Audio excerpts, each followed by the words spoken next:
Tonight, we uncover a mystery so ancient it's been hidden beneath centuries of stone, guarded by silence and forgotten oaths. A sword, lost to time, buried in a crypt, its true purpose lost to history, until now. For centuries, the Knights Templar have been shrouded in legend. From their secretive rituals to their sudden fall from power, the world has only seen fragments of their story. But behind the tales of treasure and secrets, there lies something far more unsettling. A sword that never should have been found, and a crypt designed to erase its existence. This isn't just about a relic lost in time. It's about a legacy left in the shadows, a hidden truth sealed away by those who feared its power. The sword is no ordinary weapon. It's a message, one that has been buried beneath layers of earth, walls, and forgotten history. So tonight, as we piece together the clues left behind in this mysterious find, ask yourself, what if the story we've been told about the Templars is just a cover? What if the true secret was never meant to be uncovered? Like the video, subscribe, because tonight we step into the crypt. And some secrets were never meant to stay buried. It began with the sound of stone shifting against stone. A low groan rolled through the church like the breath of something ancient waking beneath the floor. The workers froze, dust drifting in the shafts of coloured light pouring from the stained glass above. For centuries, the Romanesque church had stood quietly in the French countryside, its choir stalls polished by generations of hands, its walls murmuring with prayers long forgotten. No one expected to find a door hidden beneath the feet of angels. When the slab finally lifted, the air that rose was heavy and cold, sharp like iron, thick with age. It was not the damp of soil or the scent of decay, but something older, stranger, as if the church itself had been holding its breath for hundreds of years. Beneath the choir lay a staircase spiraling into darkness. The stone steps were narrow, uneven, worn smooth by feet that must have passed centuries before. There were no markings, no carvings, no sign of who built it or why it had been sealed. Only one thing was clear. This was not part of any recorded plan of the church. It should not have existed. The lead restorer, a man named Lucien, lowered his lantern. The light wavered over the walls, revealing faint traces of paint, shapes barely visible. Crosses, circles, a pattern like a star within another. At the bottom of the stairway, a small chamber waited, perfectly square, its ceiling low enough to make them bow their heads. And there, in the centre, rested a stone lid covered in dust so thick it looked like ash. The edges were sealed with a dark wax, long hardened. The shape was unmistakable, a sarcophagus. Someone had been buried here. Yet the church archives contained no mention of a crypt, no record of any noble or priest interred beneath the choir. This was something else entirely. When Lucien brushed his hand over the lid, he felt the faint rise of an engraving beneath his fingers, a symbol, a cross, enclosed within a star. 7 points. The pattern burned faintly under the lantern light. Simple, yet deliberate. The air grew colder. One of the workers whispered a word that made the others pause. Templar. It hung in the silence like a prayer and a warning at once. The Knights Templar had vanished from history in the early 1400s, accused of heresy, burned and erased by the very church they once served. Yet their traces lingered like ghosts in forgotten corners of Europe. If this was one of their tombs, it had been hidden with care and sealed to stay that way. Lucien pressed his ear to the stone and thought. For just a second, he heard something faint within. Not movement, not breath, just the echo of hollow space, the sound of a secret too long buried. As the last candle flickered, he whispered almost to himself, This was never meant to be found, but it was. And with that discovery, the legend of a lost Templar chapter began to stir once more. The stone lid lifted slowly, every inch releasing centuries of silence. The lantern light spilled into the sarcophagus, revealing not a skeleton or jewels, but a sword wrapped tight in linen darkened by time. The cloth crumbled at the edges, brittle as old parchment, and beeswax glistened faintly where the wrappings met. No one spoke. It was not the beauty of the object that stole their breath, but the stillness around it. The air in the chamber felt different now, denser, as if the discovery had disturbed something that preferred to remain forgotten. Lucien reached forward, his gloved hands trembling as he brushed away the loose dust. Beneath the wax and linen, he could feel the cold line of metal. A blade that should have rusted centuries ago still held its form, dark and smooth like oil. There was no name carved into the steel, no crest, no inscription, only a single mark, a cross enclosed within a 7-pointed star. It was the same symbol etched on the lid above, but here it was sharper, more deliberate, pressed deep into the metal. The workers leaned closer, their eyes reflecting the lantern light like small fires. It did not feel like an object made for war. There were no chips or dents along the edge, no sign of use. It looked untouched, almost sacred. They found a reliquary beside it, small and gilded though the gold had tarnished to green. Its hinges were fused shut, and when Lucien tried to move it, he realized it was heavier than it should have been. Something inside shifted, the faintest metallic sound, like the whisper of a chain. He placed it carefully aside and focused again on the sword. It was bound not just to protect it, but to restrain it. The wax seemed poured thick at the hilt, sealing it in place like a lock. Someone long ago had gone to great effort to make sure it would not be drawn again. Lucien's assistant suggested it might be a ceremonial weapon, a symbol of faith buried with a knight. But Lucien knew better. He had studied enough to recognize the pattern of secrecy. This was not ceremony. This was containment. The 7-pointed star, also known as the heptagram, appeared rarely in medieval Christian art. It symbolized divine perfection, the union of heaven and earth. But among the Templars, whispers tied it to something deeper, a hidden order within the order, guardians of knowledge rather than treasure. Lucien felt that thought settle uneasily in his chest. He looked at the sword and realized it was not meant to be displayed. It was meant to sleep. He pressed the back of his hand to the blade, feeling the chill that radiated through the wrappings. It was not just metal, it was memory forged into steel. Above them, the wind moved through the cracks of the old church, a sound almost like a sigh. And in that moment, Lucien understood that this was no ordinary relic. It was a message sent from the past, wrapped in silence, waiting for the wrong hands to open it.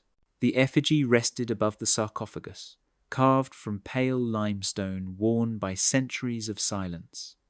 Its armor was detailed with care, every plate and fold of the tunic preserved in delicate relief, but where the face should have been, there was only smoothness. The features had been erased, not by time, but by intention. The chisel marks were faint, yet deliberate, as if someone had stripped away identity itself. Lucien ran his fingers over the blank stone, tracing where eyes and mouth should have been. The gesture felt intrusive, like touching a scar that still remembered pain. He knew medieval effigies often honoured knights or nobles, their names etched proudly beneath their resting forms. But here, the inscription was barely legible. Only 2 words could be made out, carved deep enough to survive the centuries. Custos verbi, the keeper of the word. The phrase carried weight, more than a title, almost a warning. Lucien whispered it softly, and the sound seemed to echo against the cold walls. What word was worth keeping so carefully that even the name of its guardian was erased? He looked closer at the effigy's armor. Beneath the layer of dust and decay, small engravings were visible near the gauntlets. They formed a repeating pattern of circles and intersecting lines, symbols that did not match any known Templar markings.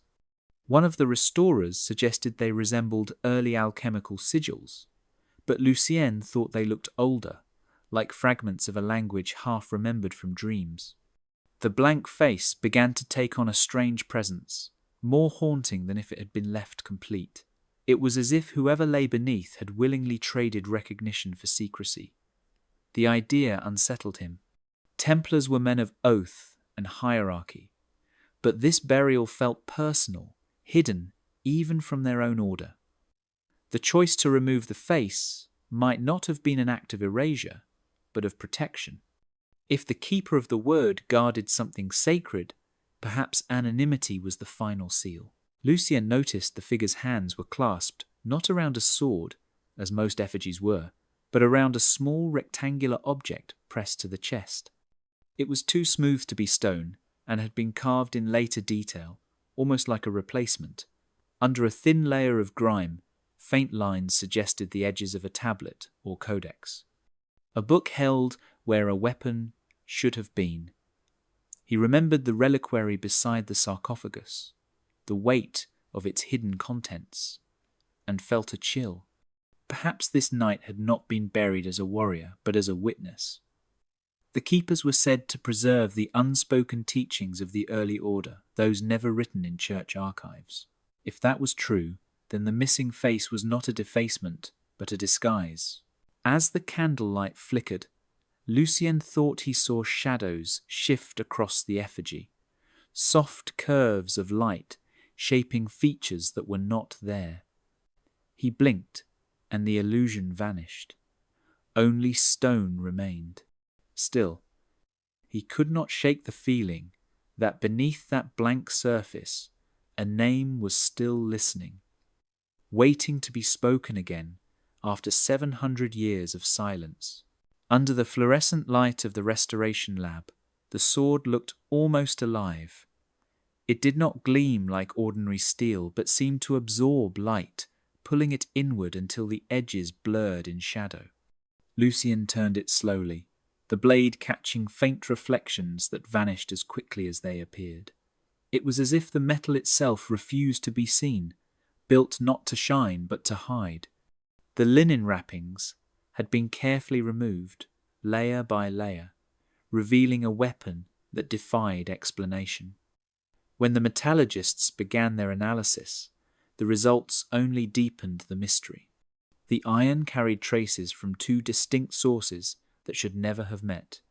One from the Levant, near the old Crusader strongholds along the eastern Mediterranean, and the other from the Pyrenean mountains of southern France.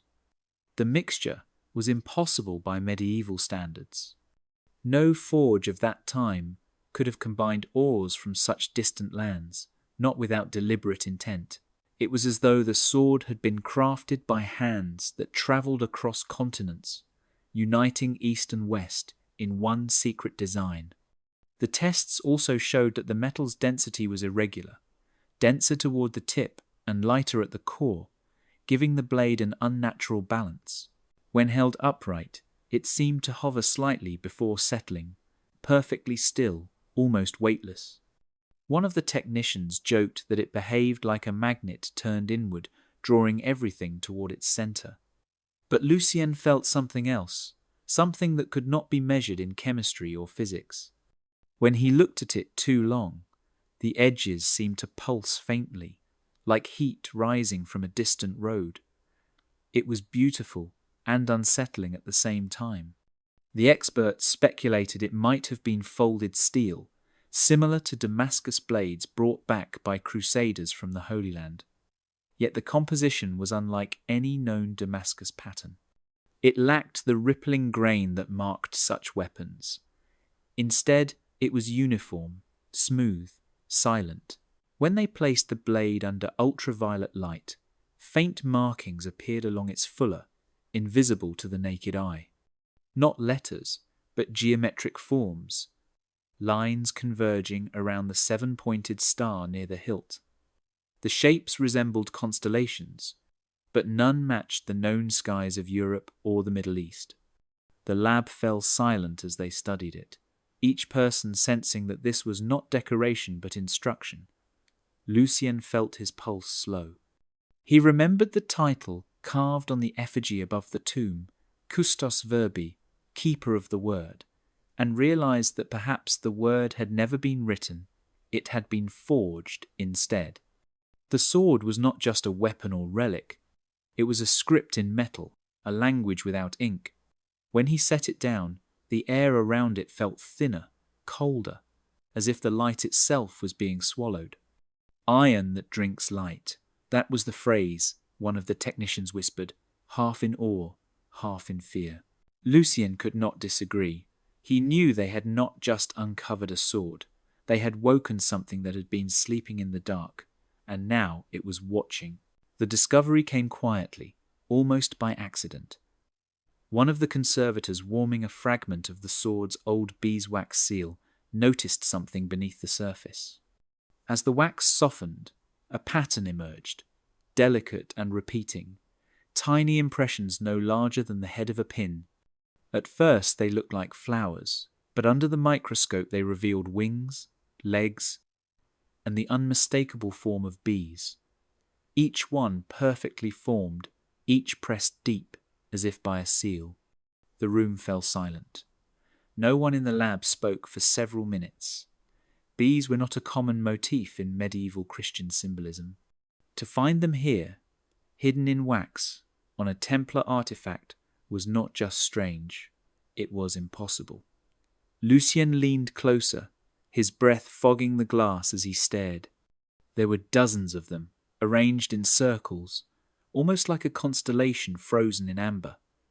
The design was ancient, familiar, and yet out of place. The last known royal use of the bee had been by the Merovingian kings of early France, more than 1,000 years earlier. They claimed the bee as a symbol of resurrection and divine right. The golden bees of King Childeric, unearthed in his tomb in the 1600s, had once stunned historians. They were older than Christianity in Gaul, older even than the fleur-de-lis that replaced them. To find that same emblem here, in a Templar grave, centuries later, made no sense. And yet the evidence was right before them. The sword's seal had been made with a stamp bearing the Merovingian bee. Someone had chosen it carefully, perhaps to mark lineage, perhaps to hide it in plain sight.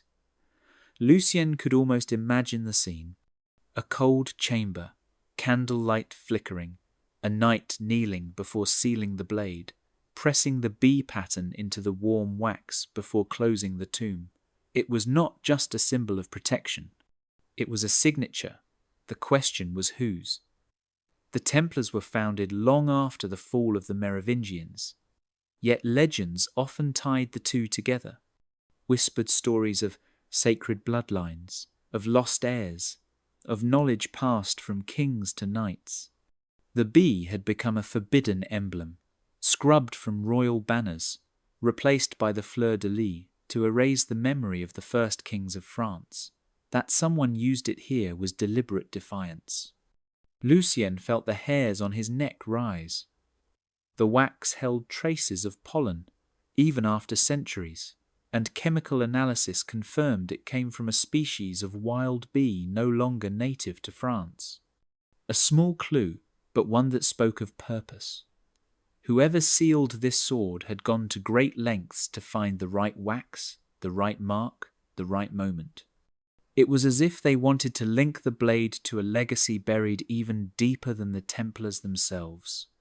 The seal of the bees was not decoration. It was a bridge between two vanishing dynasties, one royal, one spiritual. And as Lucien watched the pattern glisten under the microscope, he wondered if the sword had been sealed not to protect it from the world, but to protect the world from what it represented. The sword had already yielded enough mysteries to fill a lifetime. Yet it was the smallest detail that changed everything.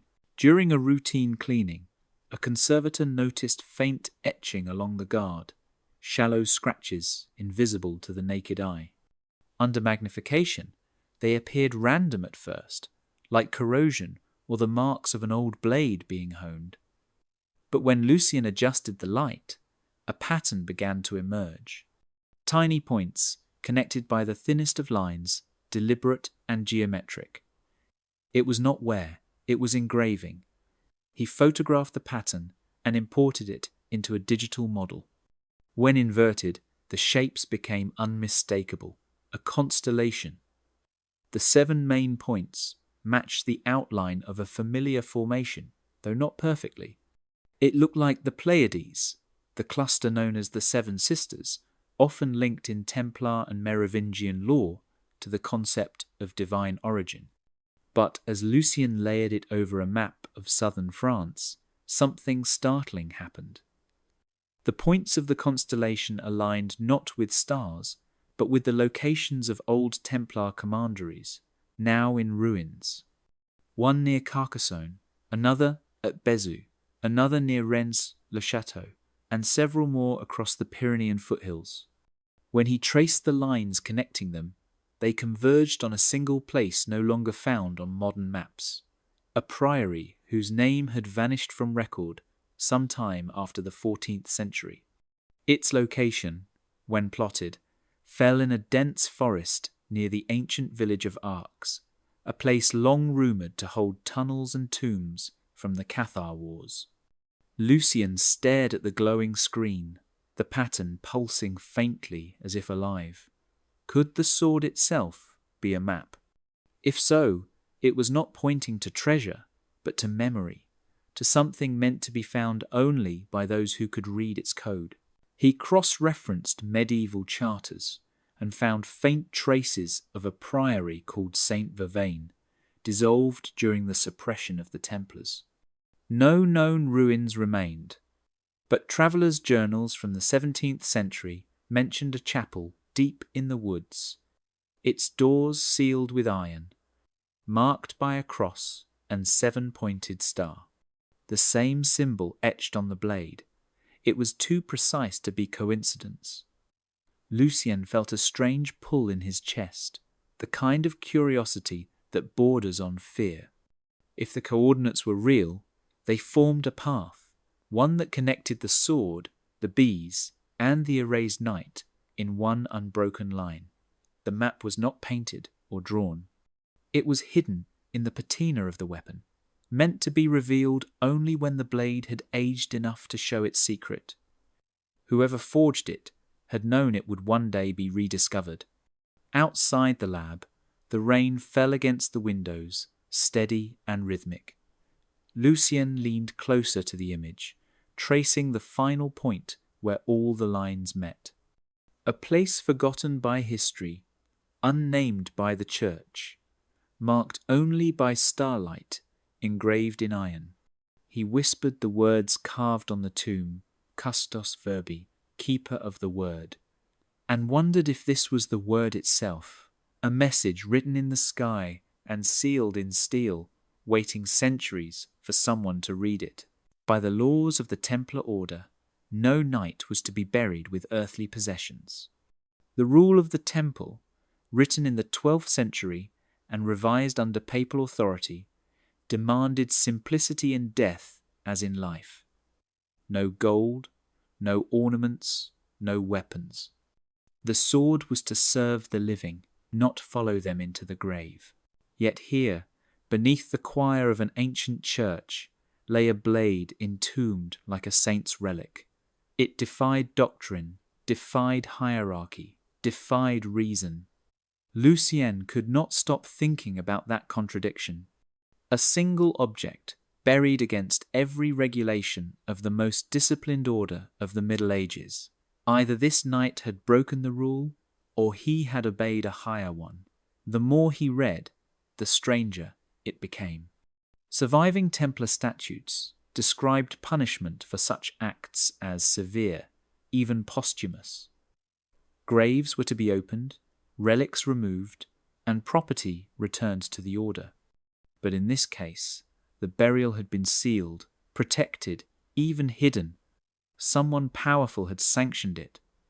The wax seal of the bees, the erased effigy, the sword forged from two distant lands. It all pointed to intent, not rebellion. Lucien turned to an obscure chronicle written by a Cistercian monk in the early 1300s.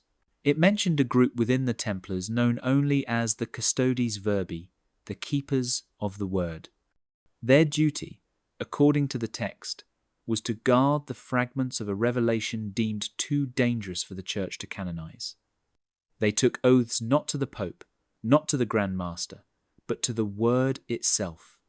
Their existence had never been confirmed, and most historians dismissed the reference as allegory. But if the inscription on the tomb was genuine, then the keeper was real, and this burial was no exception. It was the rule of another order, one older and quieter. Lucien imagined the final moments of that nameless night, a man who had lived by silence, bound by vows that transcended even the authority of Rome. Perhaps the sword was not a possession at all, but a covenant. The rule of the temple demanded obedience. The word demanded remembrance. Between them, this man had chosen the latter. That choice was not treason, it was faith of another kind. In medieval theology, obedience was the highest virtue, but what happens when the command itself becomes flawed? The Custodes Verbi may have answered that question long before history dared to. Lucien thought about the modern church, its archives, its secrets, and wondered how many other exceptions lay buried in stone, unmarked and unspoken. The order may have ended in fire, but the silence that followed was too deliberate to be total. He looked again at the sword, resting under glass, its dark surface swallowing light, and whispered the question the monks would have feared to ask aloud. What oath could outrank the order's own? The air in the room felt heavier, as if the blade itself was listening, still bound by an allegiance older than time, older than kings, older than the church that tried to bury it. Most churches of the Romanesque age face east. Their apses and altars aligned with the rising sun, the light of resurrection breaking through stained glass each dawn. But this one did not. When Lucien studied the old floor plans, he noticed the axis was tilted, not towards sunrise, but towards something else entirely. The church was misaligned by 7 degrees, an odd, deliberate deviation. It faced not the sun, but a star. At first he thought it was an error of construction, a quirk of terrain or compass. Yet when he traced the line of orientation on a modern map, it intersected perfectly with the winter position of Sirius, the brightest star in the night sky. It was an anomaly few would have noticed, but in sacred architecture, direction is never meaningless. The ancients built by light as others built by stone. Lucien returned to the church at night, guided by the caretaker who still held the heavy iron keys. They descended into the crypt where the sword had been found, their lanterns throwing long shadows across the cold walls. It was silent, except for the soft drip of water echoing somewhere beyond the stone. The slab that had once sealed the tomb now lay to the side, and the sword rested inside a protective case for study. But Lucien's attention was drawn to a narrow slit in the wall above the sarcophagus, almost invisible in the dark. It wasn't a crack, it was an aperture, precisely cut, angled upward toward the outer wall. When he checked the alignment, he realized it followed the same 7-degree deviation as the church itself. The slit pointed not to the east, but to the horizon where Sirius rose on the 21st of December, the longest night of the year. The next morning, just before dawn, Lucien returned. The caretaker watched as the first pale light crept over the hills. For a moment, nothing happened. Then a single ray entered the slit, passing through the crypt like a golden spear. It moved slowly, crossing the dust and stone until it struck the sword. The metal flared faintly, its dark surface awakening with a dim glow. The light travelled across the blade for less than a minute before fading, leaving the chamber in shadow once more. Lucien stood motionless. This alignment was no accident. The entire church had been designed to mark this moment, a single breath of light crossing the blade once each year. The architects had known. They had built this place not as a house of worship, but as a calendar of secrecy, a clock wound by the stars.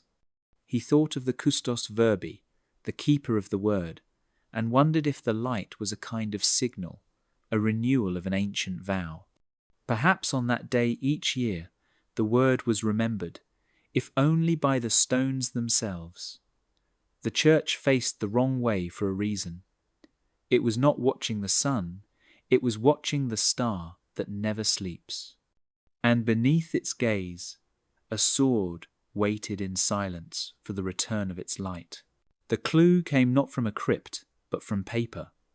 A forgotten register buried in the archives of the parish library, its pages brittle and yellowed with centuries of candle smoke. Lucien had requested the document to trace the church's restoration history, expecting nothing more than lists of births, baptisms, and burials. Yet, on the margin of a faded page, dated 1773, he found a line written in hurried script. The ink had browned, the letters looping unevenly, as if scrawled in haste. It read, "The sword that guards what words cannot." No signature, no explanation. Just that single sentence pressed into the silence of the paper.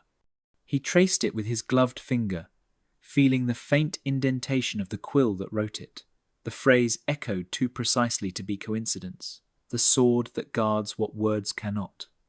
It was the same language, the same rhythm as the inscription on the tomb above the crypt, custos verbi, keeper of the word. But this was written centuries later, long after the Templars were gone, long after the sword had been buried and forgotten. Someone knew. Lucien turned the page, hoping for more, but found only the regular records of baptisms and marriages. The author had left nothing else behind. He checked the priest's name listed on the same date, a Father Matthew Fournier, parish librarian and caretaker of the archives from 1769 until his death 4 years later. The record stated he had died suddenly, found collapsed near the church steps one winter morning. No sign of violence, no explanation. His final entry in the register was that same week. The coincidence chilled Lucien. He began to dig further. Old letters stored in the diocesan archive described Father Fournier as a recluse, a scholar of ancient languages who believed certain relics in the parish were misplaced rather than lost. In one letter to a fellow priest, he mentioned discovering a relic bound in silence, too dangerous to name. That letter was written 3 days before his death. Some local accounts recorded whispers of strange lights seen in the crypt that same night, but such stories were easy to dismiss as superstition. Still, the connection was impossible to ignore. Lucien compared the handwriting of the register with other known notes by Fournier and confirmed it was authentic. The priest had found the sword's legend long before modern excavation, and perhaps, in his curiosity, had seen more than he should have. What did he mean by words that could not guard? Was the sword a metaphor, or did he know it was real, sleeping beneath his own church? Lucien sat in the dim light of the archive room, the ink still glimmering faintly under glass. The phrase seemed to hum in his mind, an echo from the past, reaching across centuries. Maybe the sword was never meant to be spoken of, only guarded by those who understood its silence. Father Fournier had tried to put it into words, and perhaps that was his mistake. In a world built on faith, some truths are not meant to be read. They are meant to be remembered by stone, sealed by wax, and guarded by iron. The sarcophagus had been emptied with care, every fragment catalogued. every grain of dust preserved. What remained seemed ordinary at first, a thin layer of powder clinging to the base, mixed with small flecks of dark residue. But under the microscope, the story began to change. Within that dust lay traces of something unexpected, fragments of ancient pollen caught between centuries of silence. The analysis revealed two distinct species, one from cedar trees found only in the mountains of Lebanon and northern Israel, the other from lavender native to the fields of southern France. Two regions separated by more than 2,000 miles, two worlds pressed together in a single tomb. Lucien stared at the results in disbelief. The cedar pollen was unmistakable. Its structure was identical to samples collected from the Levant, a region once traversed by crusaders and pilgrims alike. The lavender was equally precise, the same strain that still blooms across Languedoc every summer. Whoever was buried here had carried both within their final rest. That meant the body, or at least the objects entombed with it, had travelled far beyond the borders of France, perhaps across the sea, perhaps across time itself. The discovery drew quiet fascination among the researchers. Some proposed that the cedar pollen came from the wood of the sarcophagus itself, but carbon testing disproved that. The stone was local limestone. The cedar traces were external, carried in intentionally. The lavender, on the other hand, was more curious. It was crushed into the wax that sealed the sword, as though placed there for preservation or ritual. The scent had long vanished, but the chemistry remained. Faint molecules of essential oil still clinging to the hardened resin. Lucien leaned over the table as the technician pointed to the layered structure of the residue. Cedar first, then lavender, east, then west. It was a deliberate sequence, not an accident. It told a story of a journey that ended in unity, a knight, perhaps born in Languedoc, initiated in the Holy Land, and buried where both worlds met. The fusion of these elements echoed the sword itself, forged from Levantine iron and Pyrenean hematite. Every piece of evidence whispered of a connection between the Crusader East and the hidden West, between the Templar quest for Jerusalem and the mysteries buried in France. It was as if this man's burial embodied the blending of faiths, cultures, and secrets the Order was accused of protecting. Lucien thought of the title carved into the effigy, Custos Verbi, Keeper of the Word. Maybe the word was never a book or a code, but a harmony of opposites, a merging of two halves of the same truth. The cedar from the mountains once called holy, the lavender from the land once called heretical. Both laid to rest together in one tomb. As the lab lights dimmed, Lucien held the glass slide to the glow, the golden grains of pollen catching light like dust from two suns. It struck him then that this was not just evidence. It was a message left in nature's smallest language, a silent signature of a man who had walked between worlds and brought them to rest beneath a single stone. The discovery came days after the excavation had been sealed, when one of the restorers noticed a loose stone in the crypt wall. It shifted under the brush, releasing a puff of dust and the faint smell of age. Behind it lay a small cavity, no larger than a loaf of bread. Inside, wrapped in crumbling linen, was a strip of dark leather, dry as parchment and bound with thread that had once been crimson. It was a scabbard, but far too small for the Templar sword. The leather had stiffened into the shape of a blade, thinner and shorter, perhaps a dagger or ceremonial knife. Along its seam ran delicate stitching in red silk, still visible beneath the grime. Lucien lifted it carefully, the material flaking like old bark in his hands. The craftsmanship was extraordinary.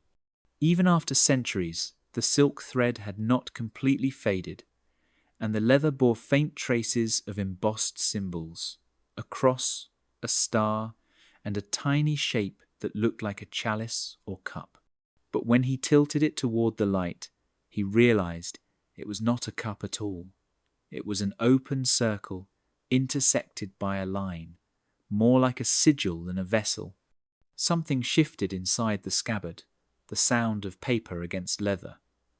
Lucien unstitched a small section near the mouth and drew out a narrow strip of vellum, rolled tight and brittle. On it, written in a hand both elegant and hurried, was a single line in Latin. Non calix, sed pactum. Not a cup, but a pact. The words hit like a pulse in the quiet room. The others gathered close, the translation hanging between them. It was a deliberate inversion of the common symbol of the Grail, the cup that holds divine blood, the vessel of salvation. Here, the writer denied it completely. Not a cup, but a pact, a covenant, not a relic. Lucien turned the phrase over in his mind. The pact could mean an oath, a promise, perhaps even a blood vow. The sword sealed with beeswax, the tomb aligned to a star, the erased effigy of the keeper. All of it spoke not of worship but of agreement. Maybe the legend of the Grail had been a misdirection all along.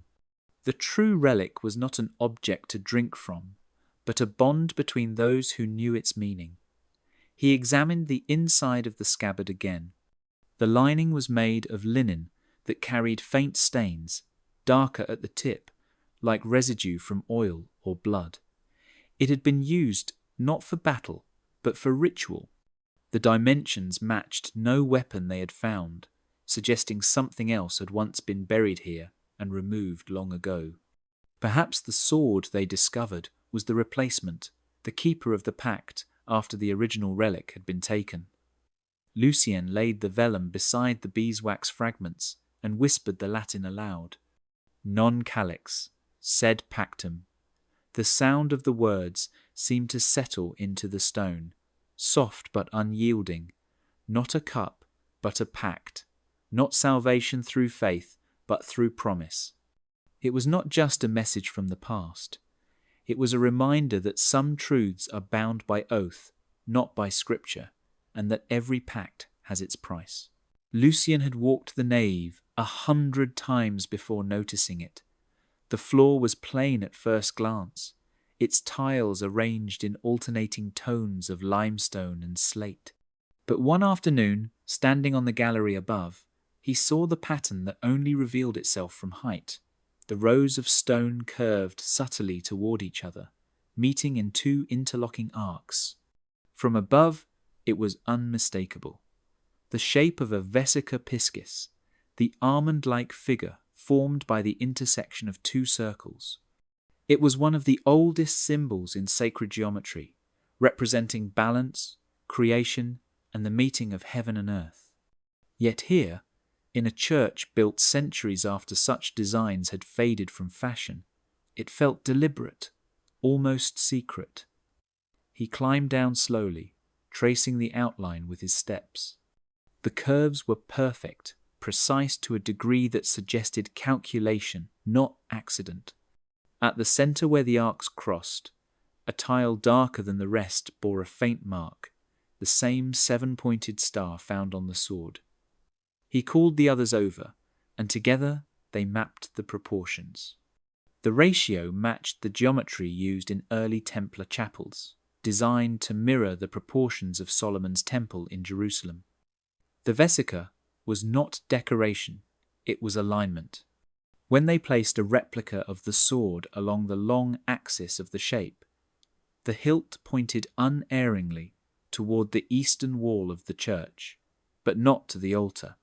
It aimed directly at a section of masonry that had long been sealed, a blank apse hidden behind plaster and paint. The church records listed no chapel there, no crypt, no relic, yet the geometry spoke otherwise. The sword was not just a weapon or relic, it was a compass. Lucien measured the angle and realized it matched the 7-degree deviation that aligned the church with the winter star Sirius. Everything pointed in the same direction: the vesica, the starlight, the sword. It was as though the builders had encoded a map not in ink, but in stone. A silent instruction, visible only to those who knew how to see. He pressed his hand to the wall where the hilt aimed. The plaster was cool, unbroken, but the sound it gave when tapped was hollow. Behind it lay something, perhaps another chamber, perhaps only the echo of one. The caretaker said the wall had stood unchanged for centuries, rebuilt after a fire in 1652, and never touched again. Lucien felt a slow thrill of realization. The Vesica Piscis had always been a symbol of convergence, of union between opposites. Perhaps the church itself was the covenant the second scabbard spoke of, the pact between earth and light, faith and silence. He imagined the sword once resting on that very floor, the hilt catching the beam of winter dawn as it pointed toward the hidden apse. It was not random, it was design. The geometry was a key, and the sword its pointer. And behind the wall it indicated something weighted, unseen yet patient, as if it had been listening all these years for the sound of footsteps that finally understood what the stones were trying to say. The scan began before dawn, the hum of the ground radar echoing softly through the nave. Lucien stood beside the archaeologists as they moved the sensor grid over the sealed apse, its pulses rippling invisibly through the stone. The data came back in faint outlines, ghostly layers of shape beneath the wall. At first, only voids appeared, the natural gaps of old masonry, but then a pattern took form. A corridor, narrow and descending, filled deliberately with rubble. It extended beneath the apse and curved toward the direction of the crypt. The instruments could not see far, but the shape was clear enough to know it was not natural. There had once been a passage here, and someone had taken care to bury it. Lucien felt a cold tremor of anticipation. The Vesica geometry, the star alignment, the sword's angle, it had all pointed to this. When they began to clear the upper layer of plaster, the first blow revealed not blank stone, but remnants of colour, faded encaustic tiles, red and blue and gold, the pigments still clinging to their surfaces. Each one bore the faint cross of the Templar seal, 2 riders upon a single horse, their symbol of unity and vow of poverty. The tiles had been shattered, burned, and covered over. Some had melted together, suggesting intense heat. They were not simply abandoned, they were destroyed. Beneath them, the fragments of timber emerged, charred oak, the blackened remains of what had once been a door lintel. As the conservator brushed away the soot, the grain of the wood revealed a mark burned deep into its surface, the 7-pointed star, the same symbol etched on the sword, carved on the effigy, hidden in the geometry of the floor. It was seared into the oak as if by a branding iron. The edges of the star were uneven, but the intention was clear. Whoever sealed this door had marked it as part of the same mystery, a warning or perhaps a sign of guardianship. Lucien crouched close to the burnt beam. The smell of old smoke still lingered faintly, trapped in the pores of the wood. He imagined the night it was sealed, torches, hurried hands, the sound of stone collapsing into the passage. Fire not as destruction, but as concealment. Maybe the chamber beyond had not been lost but locked away. A burial, not of bodies, but of knowledge. When the radar sweep deepened, it detected metallic echoes within the fill, small and irregular, perhaps fragments of iron fittings or melted tools. The pattern looked almost like hinges. A door once stood here, branded and burned shut. Lucien leaned back, the light from his headlamp catching the soot in the air. It was one thing to uncover history. It was another to disturb an intention that had endured for 700 years. The Templars had not only built this place, they had buried it alive. As the radar image flickered on the screen beside him, the corridor beneath the apse glowed like a vein under the skin of the earth, pulsing faintly with unseen light, waiting for the day someone would open what others had died to close. The parchment was brittle, its edges curled like burnt leaves, the ink fading into a sepia haze. Lucien sat in the archives of Paris, the air heavy with the smell of dust and iron gall. The transcripts before him were dated to the autumn of 1307, the year the Templar order was seized by the crown. These were copies of the interrogations ordered by King Philip and sanctioned by the Pope. Each confession was written in trembling Latin, the handwriting changing as one scribe replaced another, as if even the clerks could not bear the words they were recording. Most spoke of familiar accusations, the heresies rehearsed to justify the arrests, denials of Christ, worship of idols, secret rites in the dark. But scattered through the pages were fragments that did not fit the pattern, phrases whispered in the margins, lines crossed out hastily as if to erase them. Lucien's eye caught one repeated phrase that froze his breath.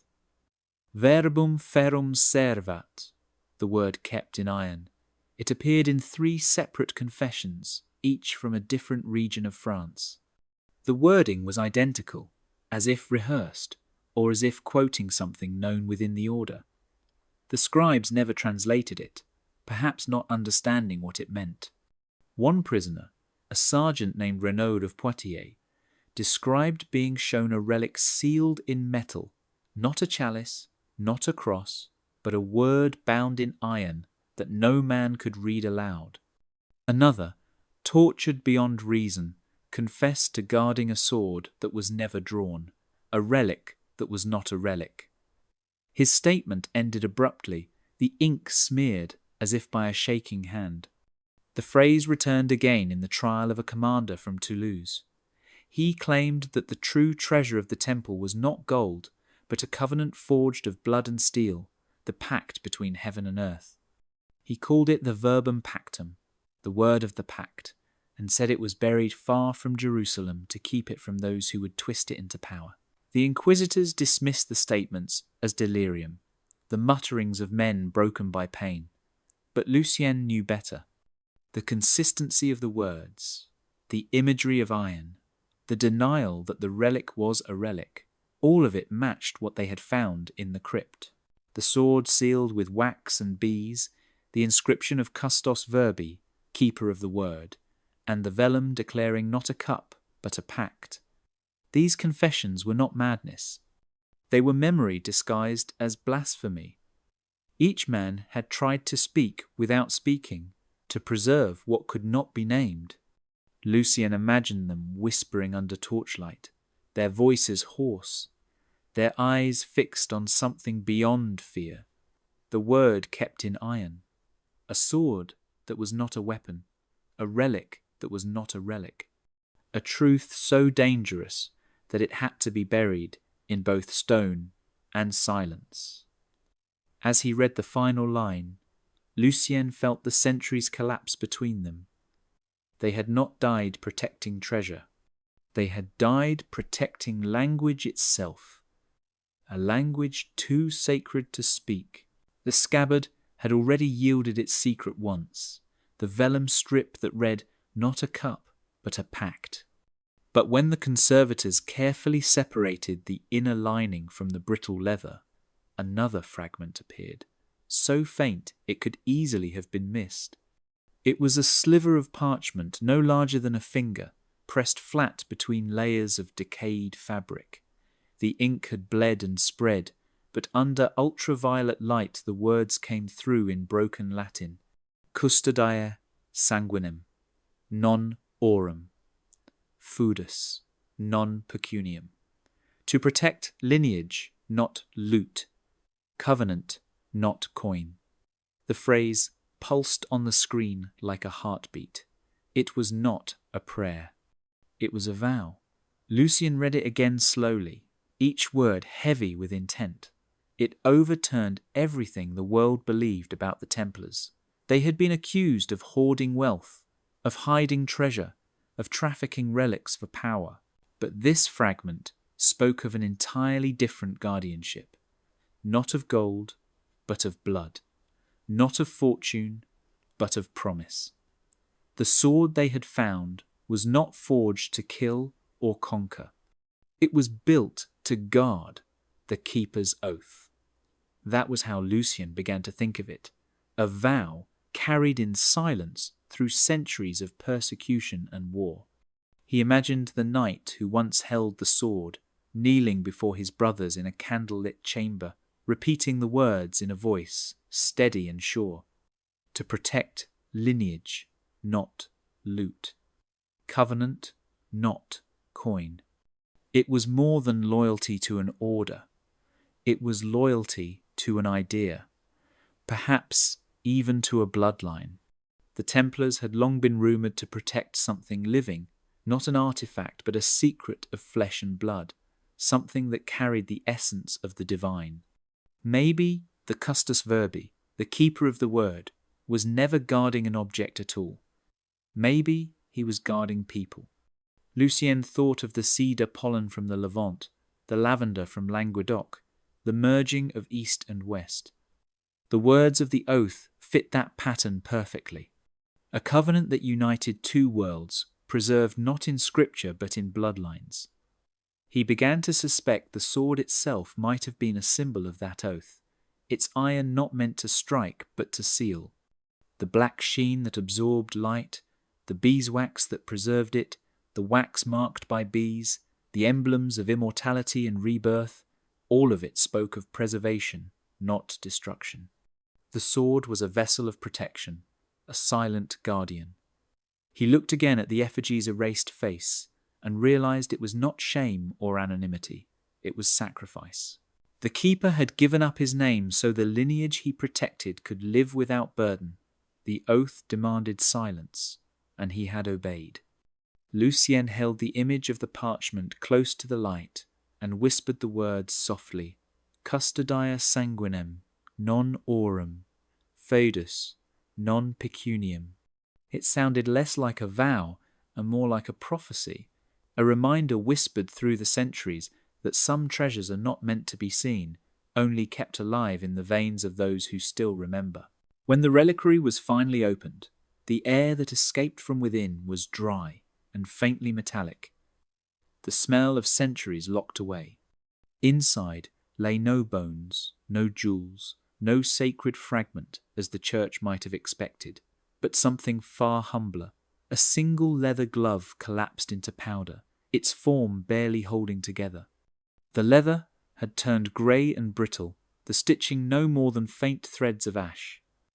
At its centre rested a small ring bezel, detached from its band, its surface gleaming faintly under the lantern light. The others crowded around as Lucien lifted it carefully with tweezers, the relic catching the light like a drop of amber. The design was exquisite and haunting. Around the bezel's edge wound a spiral of bees, tiny and perfect, their wings rendered with impossible precision. They coiled inward toward a single point at the centre, where a minute cross was etched so faintly it could only be seen when tilted just so. The bees again, the same emblem pressed into the sword's wax, the same mark hidden in the tomb. It was as if every object connected to the keeper had carried that secret language. The spiral of bees was not merely decoration. It was geometry, motion captured in metal, symbolizing the eternal cycle of life, death, and rebirth. Lucien turned the bezel over and noticed a hollow groove beneath it, designed to hold a band that was no longer there. It had once been part of a signet ring, one that might have sealed letters or perhaps oaths. The glove that held it had crumbled, but the message endured. The reliquary had preserved it, like a tomb within a tomb. Lucien compared the bezel's size to the hand of the effigy above. The stone fingers were worn smooth, but one detail stood out. The ring finger on the right hand was broken clean off at the knuckle, as though removed deliberately. When he held the bezel near the break, It fit perfectly against the stone. The match was exact. The glove, then, had belonged to the keeper himself. The effigy's missing finger had once borne this very ring. Somewhere between his burial and the ceiling of the crypt, someone had removed it, encased it in the reliquary, and buried it beside the sword. It was a gesture not of theft but of ritual. Rings bind agreements. They are the symbols of pacts. Perhaps this was the physical token of the covenant mentioned in the scabbard's fragment. The knight's glove had decayed, but the ring had endured, unbroken.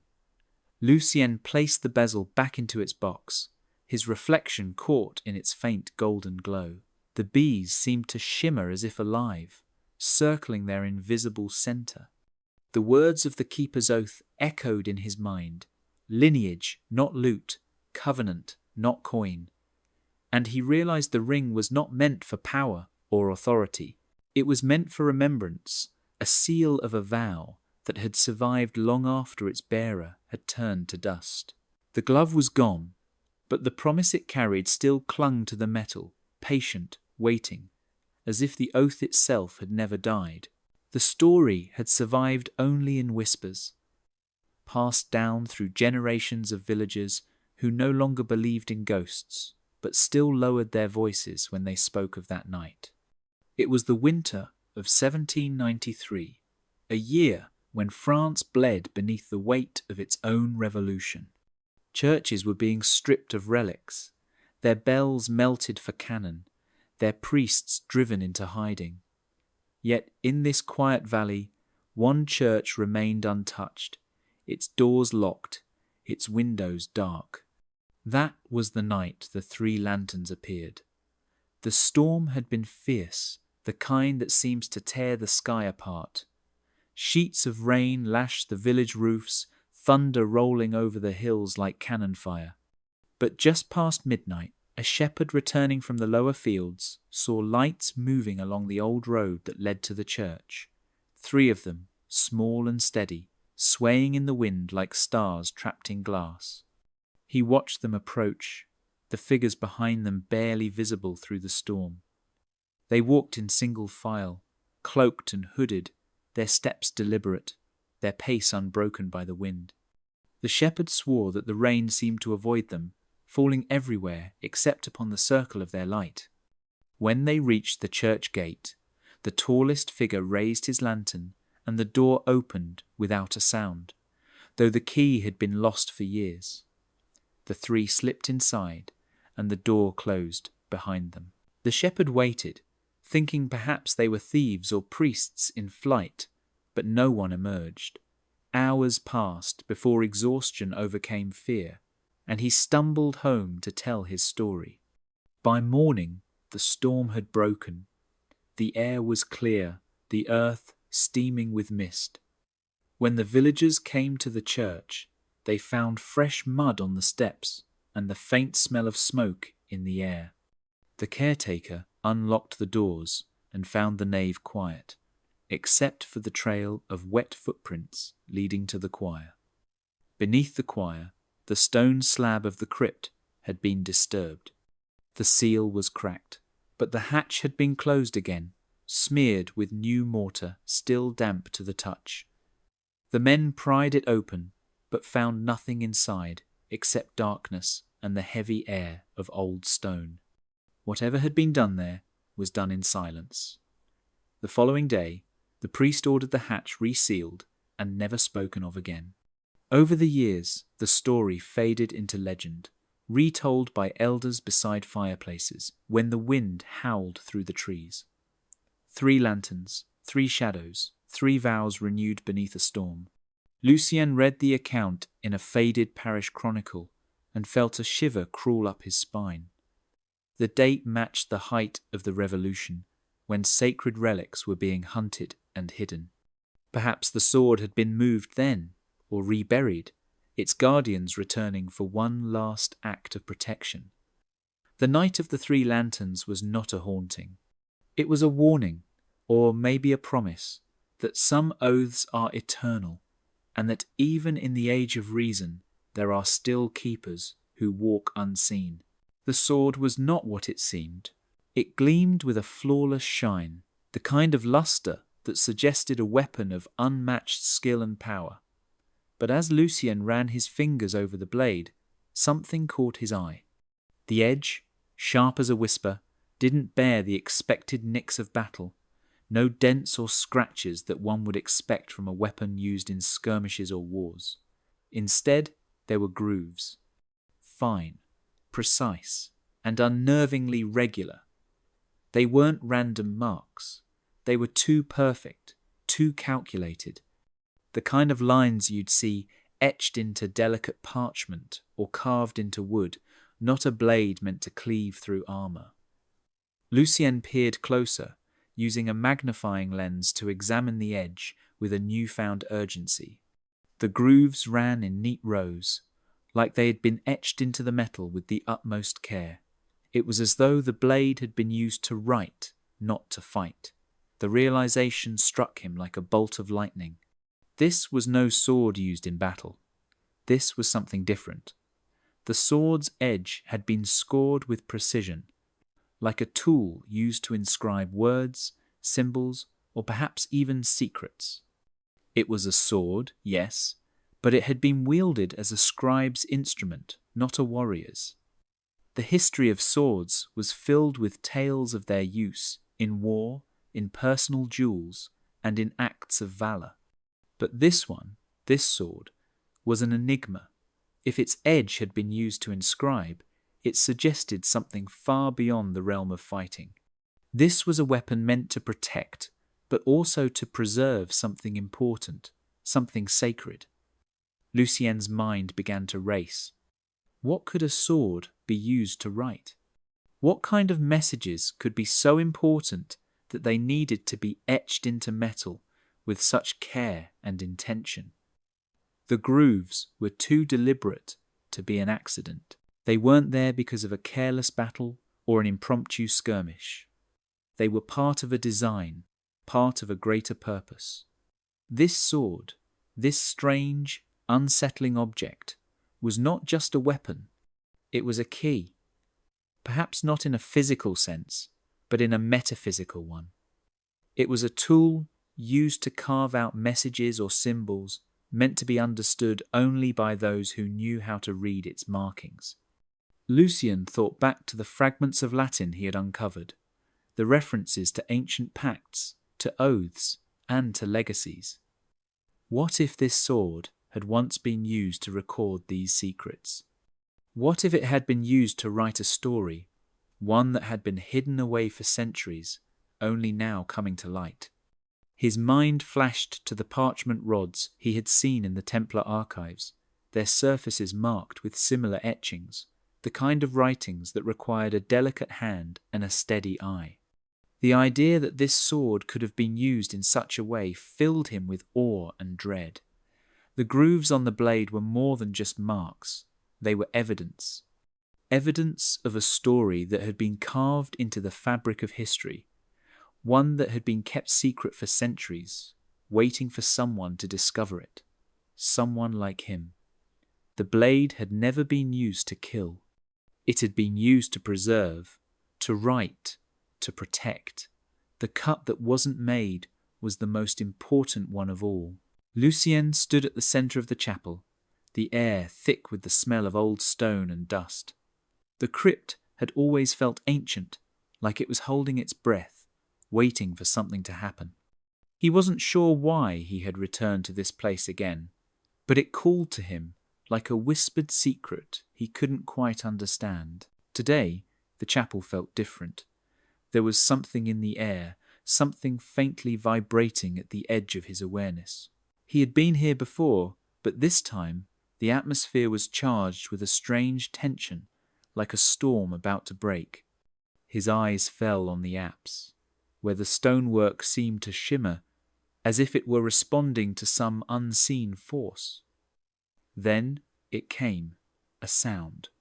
It wasn't loud at first, just a single note, a tone that rang through the air like a bell. Lucien froze, the hair on the back of his neck prickling. The note sustained, hanging in the air, its vibration filling the space around him. As the sound echoed through the room, something began to shift. The stones of the crypt trembled ever so slightly, as though they were alive, responding to the strange music that filled the air. Lucien took a step back, unsure of what he was witnessing, yet compelled to stay. The tone continued, steady and unwavering, and as it did, the very stones seemed to react. Dust began to sift from the mortar between the walls, a fine powder drifting into the air like smoke. It was almost as if the stones themselves were shedding their centuries-old secrets. And then it happened. The walled door, which had remained solid and impenetrable for centuries, began to give way. A crack formed, a thin line at first, but it quickly widened. Lucien's heart raced as the sound grew louder, the note holding the walls in its grip. The mortar crumbled, revealing something hidden beneath the surface. There, carved into the stone, was a symbol. It was faint at first, barely visible through the dust and debris, but as the walls trembled, it became clearer. A bee, nestled between two lilies, its wings spread wide in a gesture of protection. Lucien's breath caught in his throat. The bee? He had seen it before. In the ancient texts, in the Templar sigils, in the royal family's insignia. But why here, on the door of a crypt, beneath the weight of centuries? The lilies, too, were significant. They symbolized purity, but also secrecy. The image was a message, a key to something deeper, something hidden in plain sight for centuries. The resonance of the sound slowly faded, but the image remained, burned into Lucien's mind. He moved closer, kneeling beside the exposed stone.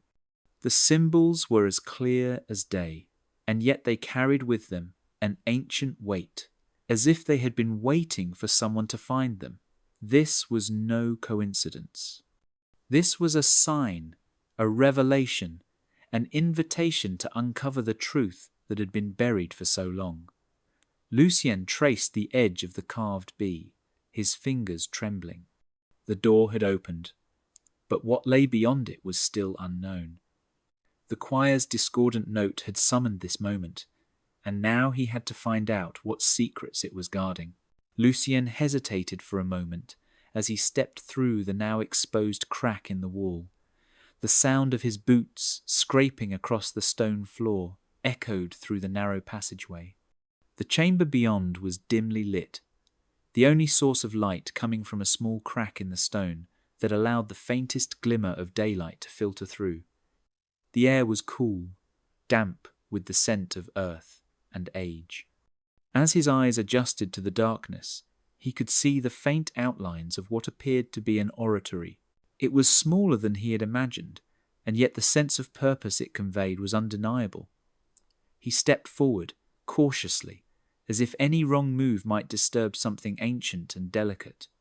The walls were lined with rough-hewn stone, unpolished and uneven, as though the space had been hastily constructed and left untouched for centuries. The altar in front of him stood bare, nothing more than a simple stone trough, worn smooth by time. It seemed almost out of place in such a solemn setting. There were no intricate carvings, no ornate decoration. It was as if the altar had been deliberately stripped of anything that might suggest its purpose. Lucien's breath caught in his throat. The trough was shallow, almost like a vessel, and from its edge a narrow channel led down into the floor. The stone was weathered, aged, but the channel seemed meticulously carved, as if its design had been engineered with precision. There were no relics, no chests, no signs of treasure. The absence in this room was deafening. It was as though the space had been carefully constructed to keep something from being found. Lucien crouched by the altar, his fingers brushing against the stone surface. The coolness of the stone sent a shiver up his spine. Why was there nothing here? Why build such a space and leave it devoid of any obvious relic or item of significance? His mind raced, attempting to make sense of what he was seeing. The channel in the floor caught his attention again. It ran down into the earth, disappearing beneath the altar. The more he thought about it, the more he realized that this wasn't just an altar.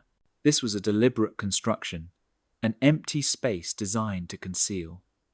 Lucien stood up slowly, taking in the silence that seemed to hang in the air. The room was devoid of anything that might hint at its true purpose, but Lucien couldn't shake the feeling that it was precisely that emptiness which held the key to everything. There was something hidden here, something deliberately kept out of view. The trough and the channel felt like a message, a test of sorts. Whoever had created this space had gone to great lengths to ensure that it remained undisturbed, untouched. But why? What had been here, and why had it been removed so thoroughly? Lucien stood there for a long moment, his mind turning over the possibilities. The secrets of this place were not written in objects, but in the absence of them. It was a void, an enigma, and Lucien knew, deep down, that this emptiness was far more significant than any treasure or relic could ever be. Lucien knelt beside the trough, his fingers brushing the rough stone once more. This time, the sense of something hidden was sharper, more pressing. He had seen the empty altar, but now the residue in the channel beneath it told a different story. A faint glimmer of the past clung to the stone, a trace that wouldn't be easily erased. The capillary residue was subtle, almost imperceptible at first, but under closer inspection, it revealed something extraordinary. When the team had tested it, the result was unmistakable: iron gall ink.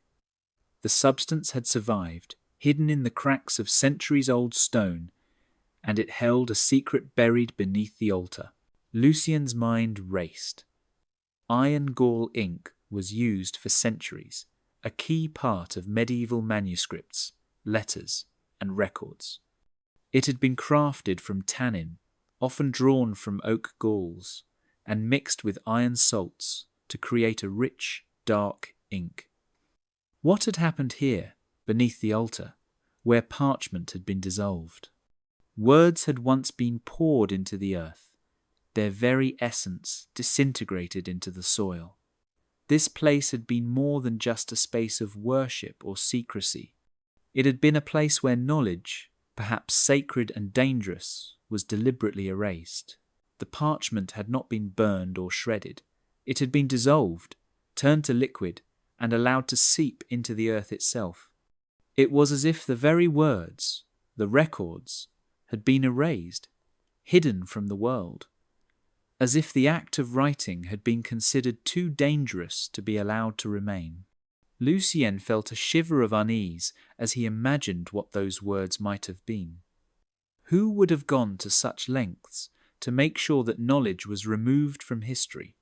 Why turn parchment into liquid and pour it into the earth, as if attempting to erase an entire legacy? The idea of words becoming liquid, losing their form and meaning, left Lucien feeling unsettled. What had been so dangerous about this information that it needed to be concealed in such a final, irreversible way? The trough had been the place where this transformation took place, where written words, once so solid and clear, had been allowed to dissolve into the earth. The very fabric of history had been treated as if it was disposable, something to be discarded rather than preserved. Lucien's thoughts turned back to the sword, the relic that had been found in the crypt. Could this be connected?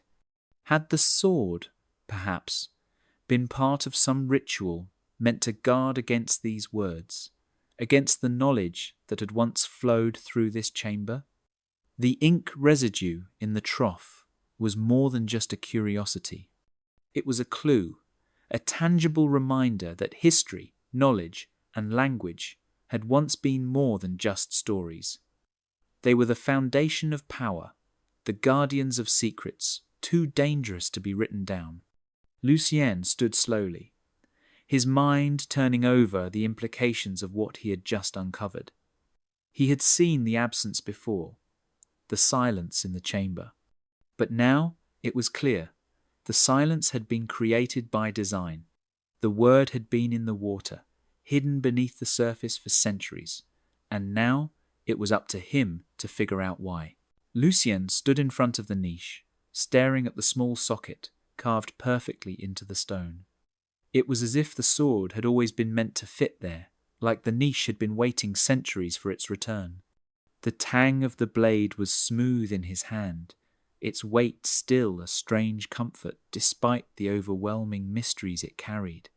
He had spent days poring over every detail, every clue, and yet it felt like the answers were just out of reach. The hilt of the sword seemed to whisper, urging him to place it in the socket. His fingers gripped the cold steel, aligning it carefully, unsure what to expect next. The moment the blade met the stone, there was a subtle shift, a click barely audible in the stillness of the chamber. The air around him seemed to change, as if the room itself were waking from a long slumber.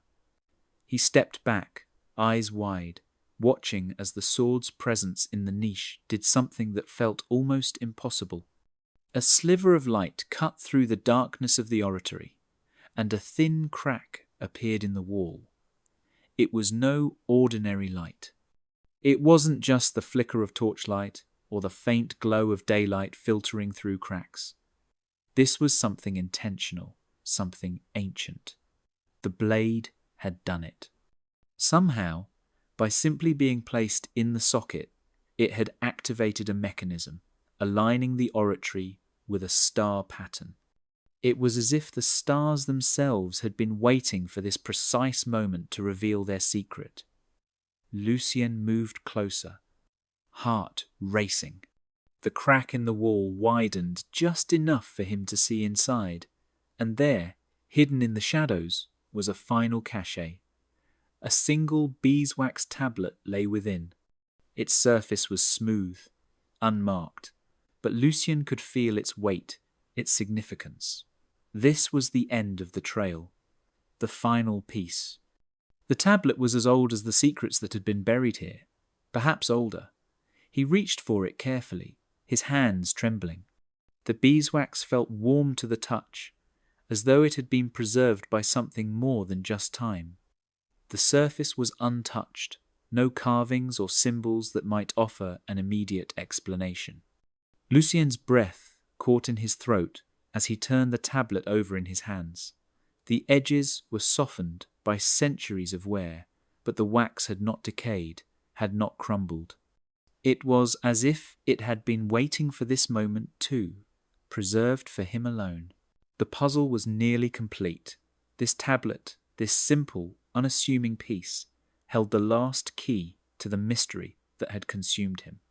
He knew, without needing to read a single word, that this was no ordinary artifact.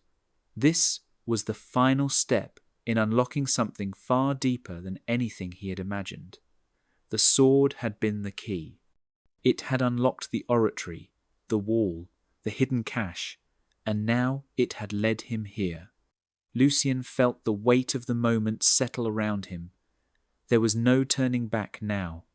The last chapter of this story was about to be written, and he was the one who would read it. The beeswax tablet held the answers, and Lucien was finally ready to find out what they were. Lucien held the beeswax tablet in his hands, the weight of the moment pressing down on him like the walls of the ancient chamber around him. The air was thick with history, with secrets, with everything he had searched for, and yet there was a strange, unsettling feeling in the pit of his stomach. What if all of this was leading him to a truth he wasn't ready to face? But there was no going back now. His fingers trembled as he began to warm the tablet. Heat from his hands gently softened the wax, the smooth surface beginning to yield under his touch. It felt as though the wax had been waiting for this, like it had been anticipating this moment for centuries. As the tablet grew warmer, something began to change. Beneath the surface of the wax, an impression began to emerge, faint at first, but growing clearer with every passing second. Lucien's breath caught in his throat as he saw the names. They were arranged in a delicate chain, like links in a vast, invisible web. They flowed from one to the next, not in the way of a family tree or a royal lineage, but in a living, breathing chain that seemed to connect the past to the present. Each name was a thread, binding together a lineage, a secret, a pact. But then his eyes moved to the last name in the chain. It was different. There was no title here, no noble house or royal bloodline. Instead, the final word was simple yet chilling. Hidden. The weight of the word seemed to hang in the air, as if the very room recoiled from its meaning. Hidden. Lucien stared at it for a long moment, trying to make sense of it. The names had been preserved, etched into the wax as though they were meant to be read, but this word, this final word, was meant to remain buried. He felt a deep chill run through him as he realized the truth. The pact, the one he had been chasing for so long, wasn't about glory, wasn't about wealth or power. It had been made to erase proof, to hide the truth from the world. These names were not meant to be seen, not meant to be remembered. The very existence of this pact was its own contradiction. It was a covenant to protect something by destroying all evidence of it. Lucien's mind raced as he pieced it together. The sword, the Templar graves, the hidden chapel, all of it had been carefully orchestrated to preserve a secret, to guard it from the outside world. They hadn't wanted to flaunt their power or their history. They had wanted to erase it. The chain of names was meant to be forgotten. The final word, hidden, was not just a name, it was a command. The pact had been to ensure that no one would ever know the full story, not even him. The pact wasn't to show the world what had been hidden, it was to keep it hidden forever. Lucien stood there in the silence, the weight of what he had uncovered settling over him. Some secrets, he realized, were never meant to be found, and some pacts, once made, could never be undone. Lucien stood in the dim light of the chapel, the sword now returned to its resting place, the weight of history pressing down on him. It had been a journey, a path that had led him through crypts, through secrets, through truths buried so deep that they almost seemed to forget themselves. The sword, its edge a mirror to the past, was back in the darkness where it had always belonged, tucked away in a space that defied time. It wasn't just a blade, it was a message, one written not in ink or words, but in the very fabric of its being. This was not a sword meant for battle, not a weapon forged for blood. No, this sword was a keeper, a custodian of something much more dangerous than steel. Its purpose had been to write, to record, to inscribe a truth that could never be spoken aloud. Lucien understood that now. The crypt had dissolved its own evidence, hiding its secrets beneath layers of earth and stone. It was a place designed not to reveal, but to protect. The Templars had constructed it, not as a monument, but as a tomb for memory. They had crafted a space where nothing could be seen, where the silence itself was the only thing left to echo through time. The covenant they had made wasn't to be honoured by gold or grand structures. It was a pact of absence, a vow to bury the truth so deeply that it could never be unearthed. As the sword returned to its shadowed tomb, Lucien realized that the only things that remained were the symbols, the iron, the bees, the star. These were the clues, the markers left behind, pointing the way for those who dared to seek. They weren't meant to guide people to treasure or to power. They were there to show something else, to show that there was a truth too dangerous to be seen, a story that was meant to be whispered, never shouted. The bees, the star, the iron, they were the keepers, the silent sentinels that would remain long after the sword had returned to darkness. They had witnessed everything and would continue to bear witness long after Lucien had left the chapel, long after the last whispers of the covenant had faded from memory. He turned and walked away, the door closing behind him with a soft thud. The film, the story, was over. But the unanswered questions would linger. What was the true meaning of the sword's inscription? What was the message it had written, and why had it been hidden so carefully? Why had the Templars chosen memory over monument, silence over sound? As the chapel stood empty, bathed in the pale light of dawn, the only answer was that some stories were never meant to be fully understood. They were meant to be felt, to be carried in the bones, passed down in whispers, like the wings of bees that beat in the quiet air, forever flying, forever guarding, and in the end it was the silence that remained.